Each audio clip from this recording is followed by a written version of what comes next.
What is going on, everybody, and welcome back to another Elden Ring video. So this is going to be my top 15 Elden Ring bosses.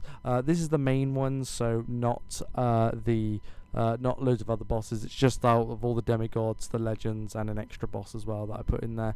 So the 15, so obviously 11 of them are the demigods, well 10 of them plus Godfrey. And then you've also got the legends as well, which are both which is Astel, Natural Born of the Void. Stars of Darkness falls into the same category, and the Fire Giant, the Dragon Lord, and also those are all the legends. And then I've also added the Godskin duo in because they're quite difficult as well. And also I'm counting Radagon and the Elden Beast as two separate bosses because they're very different. So I thought I'd put them in their own category. And then finally, and also both Margit and Morgott, since it's the same guy, they'll be counted as one since they're very similar. Just Morgott has a few different things. But yeah, anyway, let's begin. So coming in at number 15 might be a shock to some people, but I've actually put the Dragon Lord. I'm gonna try and pronounce his second part of his name, Palaskidesex. That's terrible, but Palaskidesex. I can't pronounce it, so we'll just call him. So just Dragon Lord. So.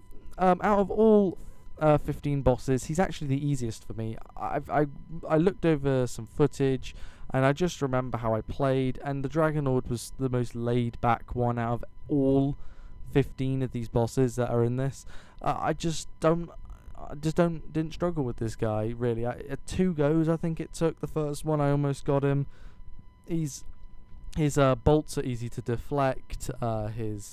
You know, you can get loads of hits in when he's doing his fire thing, and I don't know, I just didn't find him difficult at all. You could easily dive his big swoosh when he flies in the air, and when he does the smaller versions of it as well with his red claws.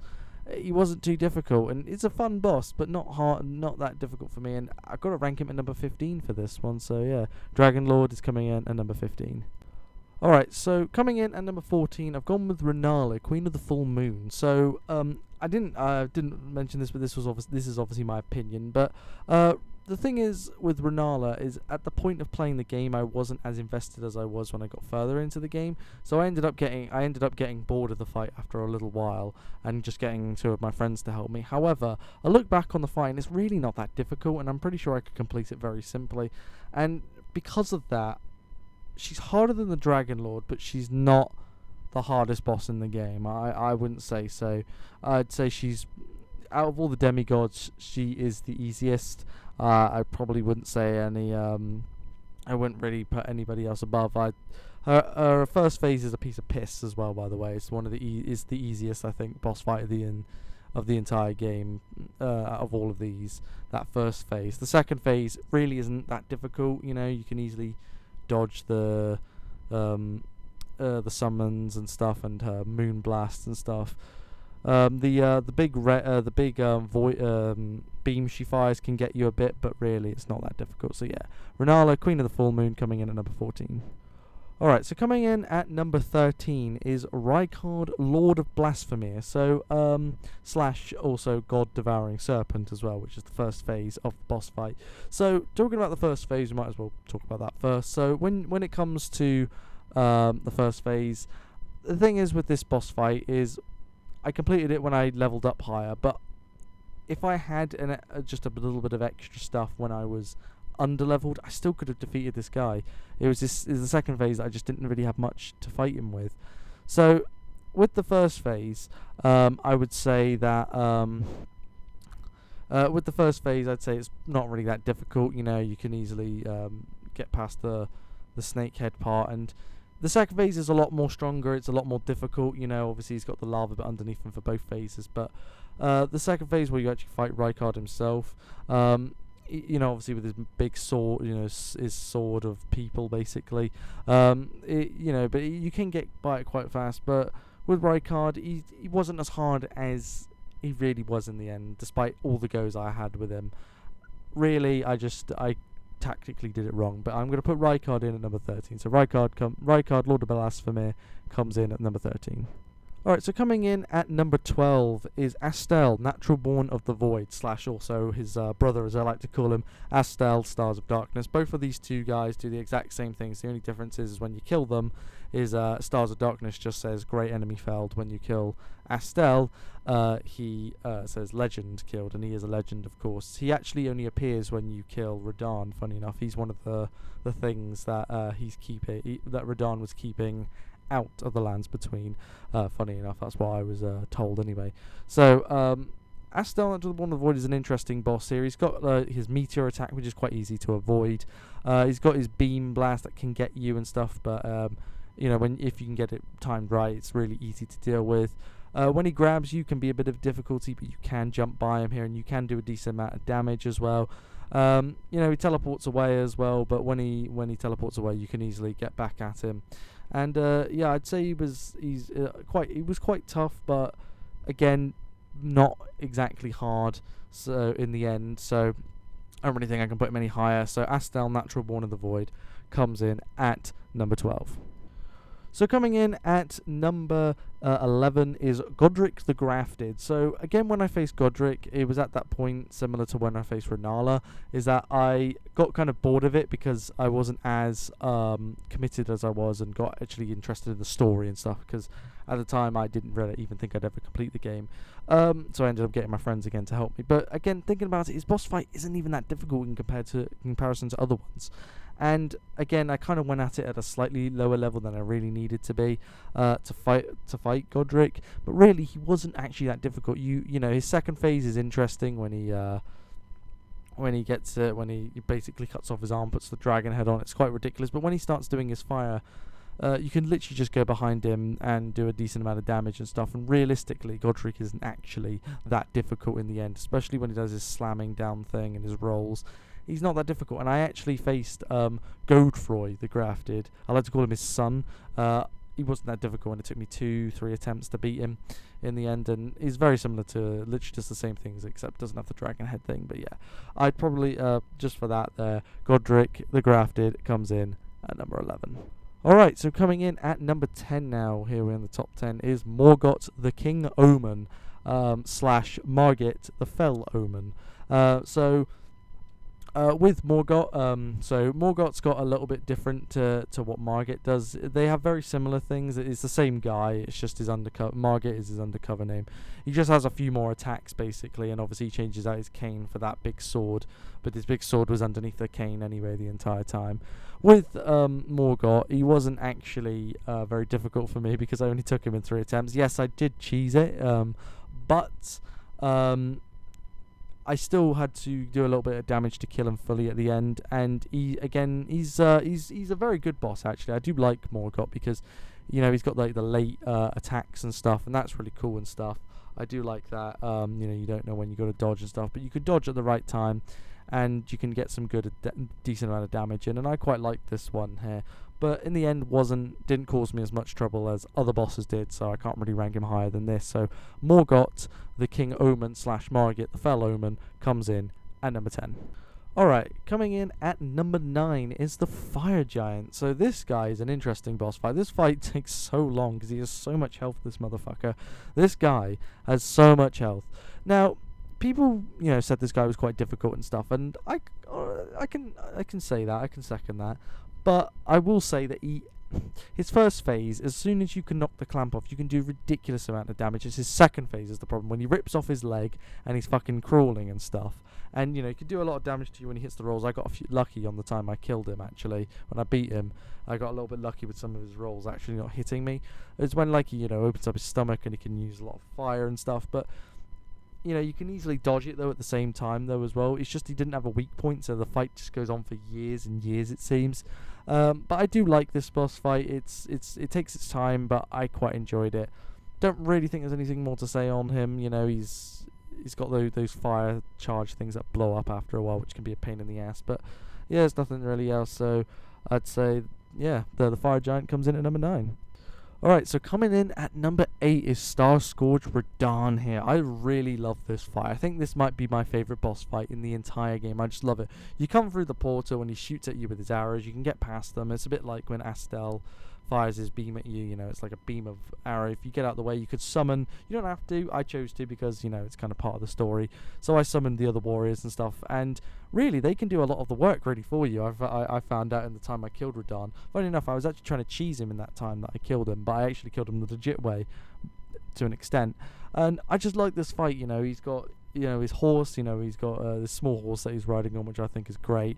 And, you know, he's got going around trying to slice you and stuff. And I just really liked Radahn. I just really did. I can't rate him higher. I'd love to, but the 7 above are really more difficult. It took me so much longer, took so much more patience out of me than he did. So unfortunately, I can't rate him higher because I'd love to. But if I said my favorite bosses, he'd be like number 1. Honestly, I really, really like this guy. And honestly, you know, someone said he was the main character, and I forward that notion. You know, he is the main character. But yeah, no, I really, really enjoyed this fight. But unfortunately, I can't put him any higher. But Star Scourge Radahn comes in at number 8. Alright, coming in at number 7 is the Godskin Duo. So this one was an interesting one, and I put this one in because it was quite, it was difficult. It was very difficult. It's probably the hardest duel duo, I believe, in the game. But also, the fact is, it's mandatory. You have to do it. Like, it's the only duo, I believe, in the entire game that you have to kill. Like, it's not optional. You have to do it to progress, to get to Malekith, and then on forward, basically. So this guy, these two, so it's Stretchy Pants and Fatty Batty, as I like to call them. So these two by themselves aren't too difficult, I would say. They can be, but by themselves they're not too hard. Together they can piss you the fuck off. And to be fair, a lot of the knights outside the boss room pissed me off more, I think. But they will keep respawning until you defeat their health bar at the bottom, and it is a big pain in the ass. But I did get them in the end, and I did quite enjoy the fight because, you know, it was quite challenging. But can't really rate them any higher than this. I think this is probably the best place for them. So coming in at number 7 is the Godskin Duo. Alright, coming in at number 6 is Malekith, the Black Blade. Now, a lot of people may have expected me to put this in the top 5, and obviously if I didn't do Radagon and the Elden Beast by themselves, then yes, Malekith would be in the top 5. The reason why, though, Malekith isn't, because the 5 bosses ahead are way harder and piss me more off, and I defeated Malekith reasonably quickly. First off, his first phase is fucking easy as hell, by the way. Can I just say, his first phase is easy. I think I died twice, and the first time was me when I accidentally dived off the edge, and the second time was because I almost killed him previously, and I basically I didn't have my head in the game, and it got me. So his first phase is easy, and then when it's revealed that it is Malekith, when he uses the Rune of Death, you know, it changes. It gets so much harder. You know, he's jumping off the walls. He's fucking you know, got his like mini version of that fucking piss off move that Malena does. He throws his sword at you. But luckily the pillars are there, and that's something that does make it a little bit easier. But yeah, he's quite a difficult one, but I can't rate him any higher. So Malekith the Black Blade comes in at number 6. Alright, coming in at number 5, we are in the top 5 now, and it is Godfrey, the first Elden Lord / Horaloo Warrior. So, quick mention on the spirit version of Godfrey. Not too difficult, bit challenging, but not too difficult. Godfrey himself is very similar to what his spirit version is like. However, then you get to his second phase, Horaloo Warrior. That's who he was before he was Godfrey. That one can fuck off. The only reason I killed him was because I got one of the best combos I think I've ever gotten in any video game, where I just managed to fucking hit him with so much, and I put it down to my fucking my mimic tier, who fucking saved the day, who took the fucking bullet so I could basically wail on him, which was fantastic. But, you know, when he gets you up and he fucking power bombs you into the ground, it's ridiculous. It's a great fight though, by the way, absolutely fantastic. But Godfrey, the only reason he is not higher is because the 4 bosses ahead I've had to have help with because they were genuinely so difficult, or I still haven't beaten them yet. So, yes, Godfrey, the first Elden Lord / Horaloo Warrior, comes in at number 5. Alright, coming in at number 4 is Moog, Lord of Blood. Probably the coolest looking one for me. I know Radahn looks epic. I mean, most of them look fucking badass as hell, but I'd probably say Moog looks the best. And I actually like this boss fight. You know, you're trying to, he's got Mikola, the other demigod that's forever going to be a child and is in his egg and stuff, and he's doing something really weird with that. Of course, this guy is actually the full brother of Morgott, by the way, hence why they look a little bit similar. But this guy with his fucking trident, he can fuck off. I needed help with my friend. Only one of us were needed though to kill him, which is why Mog is number 4 and not number 3. And I'll tell you why about who is in number 3 is why. Because I only needed one other person to help me defeat him, and he's got when he triggers his his first phase you can get through, but his second phase is ridiculous. First off, he takes health off you, and uses it to heal himself, and he's got his wings and stuff out, and he can fly and get you and all of that. And then there's also the fact is I didn't realise that the Rivers of Blood, my favourite sword to use, literally makes him stronger because he is the Lord of Blood, and it's the Rivers of Blood sword, which is ridiculous. This guy can fuck off, but he still looks pretty badass. But yeah, Mog, Lord of Blood, comes in at number 4. Alright, coming in at number 3 is the Elden Beast. And I'm just talking about the Elden Beast by himself. Radagon we'll get to in a few moments. But in his own one, because I decided to split these two above because they're very different in their boss fight. Now, the Elden Beast isn't as hard as Radagon, but he's still fucking hard. And I didn't actually get much chance because of how hard Radagon is. But I really learnt that the Elden Beast is harder than Mog, and the reason for it is I needed 2 other people to help me instead of just one. And that is really the only thing that separates Mog and the Elden Beast. The Elden Beast, he fucking swims around and stuff. He has his ring thing, he can slash you with his sword. He uses his power as well to swoosh things off his sword at you. He's a pain in the ass, but you can still do a decent amount of damage to him, but I still needed help to defeat him in the end. And despite finally beating him and stuff, he is still a pretty epic looking final boss here. But he has to come in at number 3 for me. So yeah, the Elden Beast comes in at number 3. Alright, so now comes down to number 2 here, and it is Radagon of the Golden Circle. So this guy, yeah, I had to read that, by the way. I've got them all tallied on my phone just so I can remember. Anyway, so Radagon here can fuck off forever. I hate this guy. Listen, Radagon it's Radagon and Queen Marika into one. Obviously, you're fighting Radagon, obviously. This guy's a dick. Like, no, he's a fucking cunt.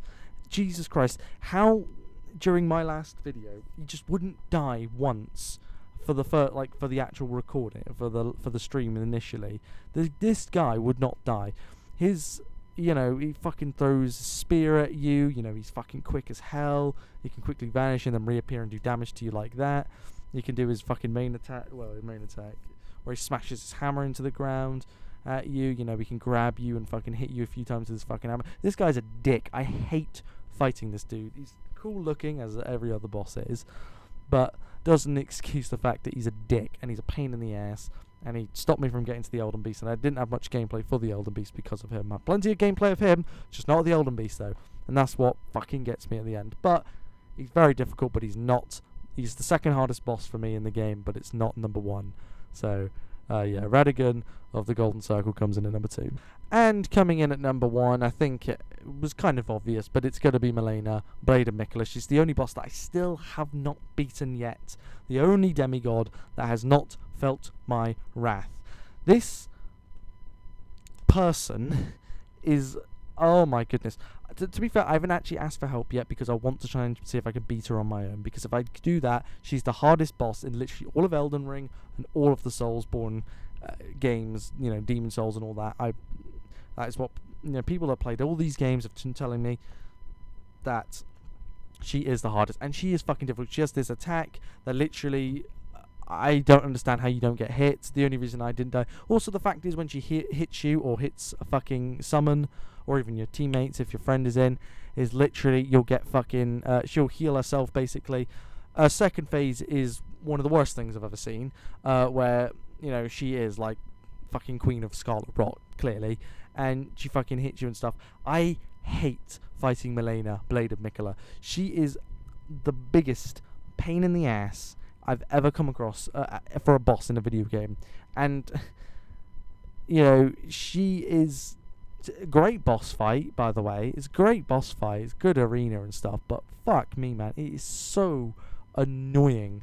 But I will beat her one day. I will beat her. If it comes down to it, I might have to get one friend to help, but she will be beaten. But hey ho, Milena, Blade of Mikola comes in at number 1. So anyway, that comes to the end of this video here. I've got one more video for Elden Ring, and that will be the review. But yeah, this game has been fantastic. I've loved it. But we'll talk more about that in the review. So thanks for watching, and I'll see you next time. Bye.